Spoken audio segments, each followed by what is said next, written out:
Hi everybody, I'm Latrina Patrick. Welcome to day 59 of our 90-day grant writing tutorial. All week we've been talking about peer-to-peer fundraising, which is a topic I discovered from event.Com. I read an article that led me to their ebook that really inspired me to do this series this week. And it's basically about peer-to-peer fundraising, what that means, and so we've been talking about that all week. So today I want to pick up on planning for peer-to-peer fundraising success. So they recommend 3 things that you need to do in order to get ready for this process. But first and foremost, I just kind of want to point out that not every nonprofit is destined to, participate in this type of fundraising. It may not even be a good fit for your organization. So you have to determine whether or not this strategy is something that will actually work for you. But if it does, then there are 3 things that you need to be mindful of as you prepare. So here's a little checklist to help you determine whether or not you are qualified as a nonprofit to actually pull this off. The first thing is, do you have a strong support base? Now, great fundraisers are cultivated from a strong support base. And we talked about the need to recruit your most passionate supporters to help you in peer-to-peer fundraising. So you want to make sure that you have a strong support base. This is a group of people that you engage with regularly, you communicate with them often, you update them on what's going on with your mission and your work. You let them know where their donations are going. Just you're in constant communication with them and you have built a relationship with them. So you have a pretty solid base. You want to make sure you have that and that you have a positive relationship with these people so that when you go in to ask them to help you in this type of way, then you have some credibility and a strong support system there. The other part that goes along with having a strong support base is trying to determine what it's going to take to get them to respond positively when you ask them to become a fundraiser. So some people are going to want to know, what's in it for me. Some people will do it just for the warm fuzzies, but other people won't. So you want to kind of determine what's going to work. So you may want to apply some type of incentive to get them to participate, whether that be, some type of VIP status at an event, waiving their registration fee. It just could be a number of things, but you're going to have to determine what that is that will be necessary to recruit some of that strong support base. So you got to give that some thought. The second question you need to determine whether or not your organization is qualified to pull this off is, do you have a peer-to-peer fundraising worthy event?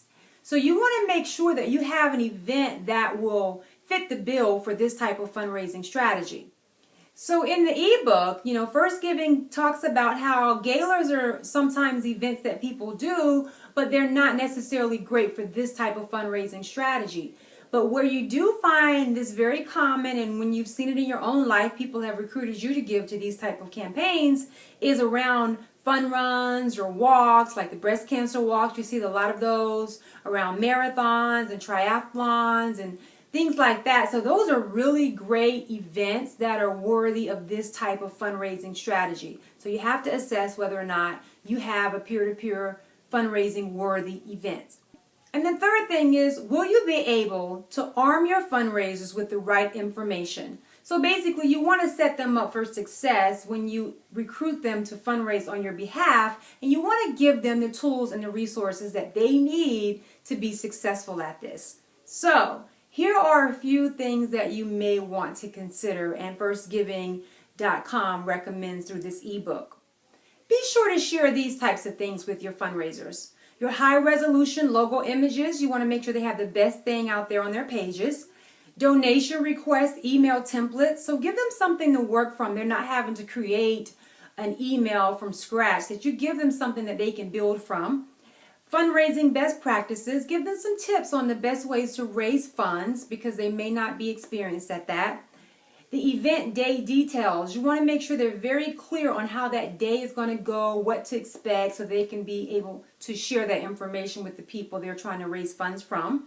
The cause and mission update, so any changes that are going on, make sure you have your supporters, your fundraisers in the loop on those things so they can have that information to share and pass along. And then any other important information that you think they may need. You want to make sure that they feel confident, that they have the knowledge that they need, that they have the resources and the tools that they need. So all they have to do is get out there and advocate for your cause and for your organization. If you have any questions or comments, please leave those for me here on my YouTube channel. And if you haven't already, please subscribe to the channel, and that way you get immediate notification whenever I upload a new video. And if you find this information helpful, I hope that you'll share the link with your friends and family so that they can benefit from this information as well. I want you to know that I also send out weekly email updates to let you know what's coming up every week in my tutorials. If you want those, go over to my website at www.greatervisionconsulting.com and subscribe to my email updates. And while you're on my site, check out my bio, check out my experience, and most of all, check out the services that I offer, because I would love the opportunity to work with you and your organization. That's it for today. I'll see you back here tomorrow for more on peer-to-peer fundraising strategies. Talk to you soon. Bye.